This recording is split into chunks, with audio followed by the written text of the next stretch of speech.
time-changing magnetic field, or also EMF. There's a third concept called rotating EMF. So in order for us to rotate the rotor of a machine, of a motor or generator, we need to have the rotating forces on the stator, invisible rotating forces, magnetic forces. And that is the basis or the function we need to create in the motors or generators to run the machine, to rotate the machine.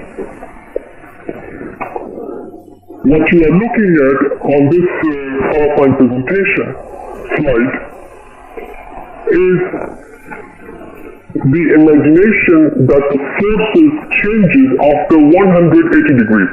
So first, it will become pointing towards northwards, upwards, and then downwards, and changes after every 10 milliseconds.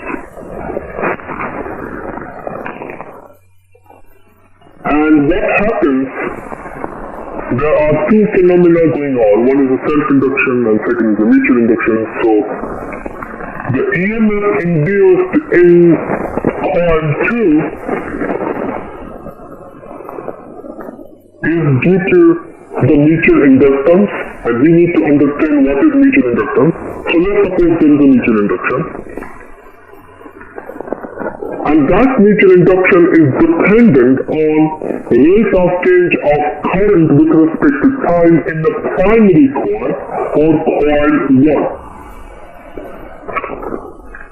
What you are looking at is the equation EMF in coil 2, E2 is equals to minus M mutual inductance times the dI1 over dt.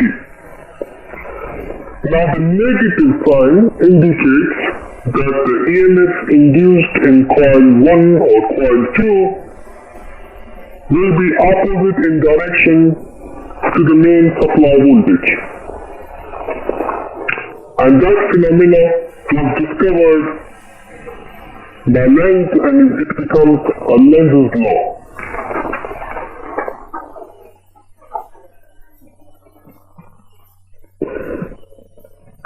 Now the same equation can be explained in a different way.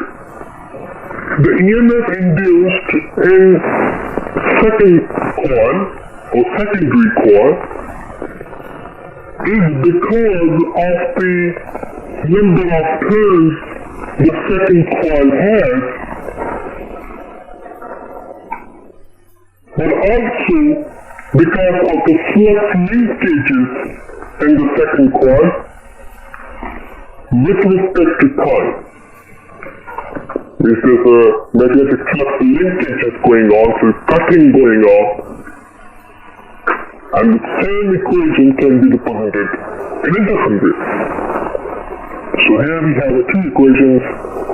One is E2 is equal to minus N times dI1 over dt, and second equation is E2 is equal to minus N2 times d phi 2 over dt. Now, if you compare these two equations, we can substitute and find out the value of N, which is the interest to know what is mutual inductance. And after doing that, mutual inductance can be represented in a simple equation, which is N is equal to N2 times d phi 2 over dI1. So what it means that the mutual inductance in Henry is dependent on the number of turns of a coil 2 times the change of magnetic flux linkage in coil 2 with respect to the change of current in coil 1. That's what is the mutual inductance, and I have also written that in words as well, in case. Now here is a simple mutual inductance example question. It says to determine the following value of induced EMF in a secondary coil, E2, when the current in primary coil changes from 5 amperes to 1 ampere. D is called change. So what would be the change between 5 and 1 ampere? So that would be a 4 amperes DI. Which DI? DI1. And the DT is, because it says 50 milliseconds, so that's the change in time. And the mutual inductance between the coil, so N is given as 0.5 Henry. What we have to calculate is the value of induced EMF based on these parameters.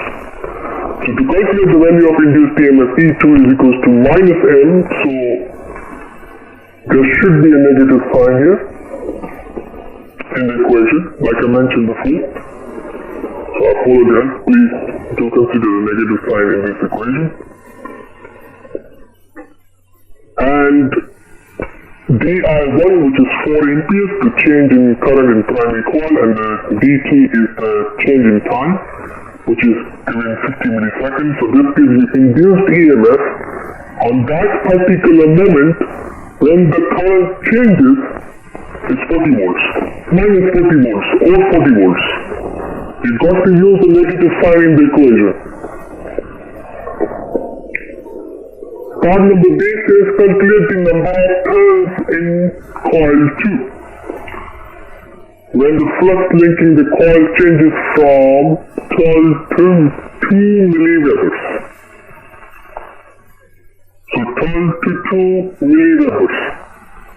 So what is the change between 12 and 2? It's 10 milliwebers. So you can simply subtract 12 minus 2. That's 10 milliwebers. So to find out the number of turns in coil 2 and 2, we use this mutual induction equation. By rearranging that equation, we got the parameters and we can calculate the number of turns of the secondary coil. It can be applied to practical circuits as well. Part C says calculate the rate of change of flux linking coil 2. On the rate of change of flux linking the coil 2, what we are interested in, the d phi by dt. Rate of change of flux with respect to time. So we have the equation E2 is equals to minus n times d phi over dt. By rearranging that equation, we can calculate d phi over dt by just dividing 40 with 200. This gives us a value of 0.2 Weber per second. The reason the unit is Weber per second because it is a change of flux, which is Weber with respect to time. That's why Weber per second.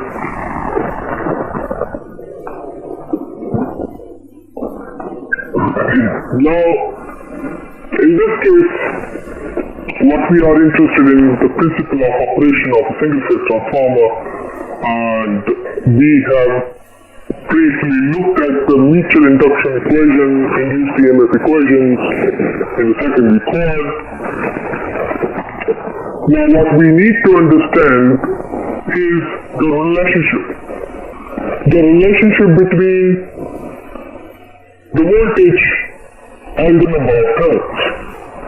Because as you know, that the transformer changes the voltage, so it is important to know how many number of turns we need to achieve the particular voltage, whether it's going to be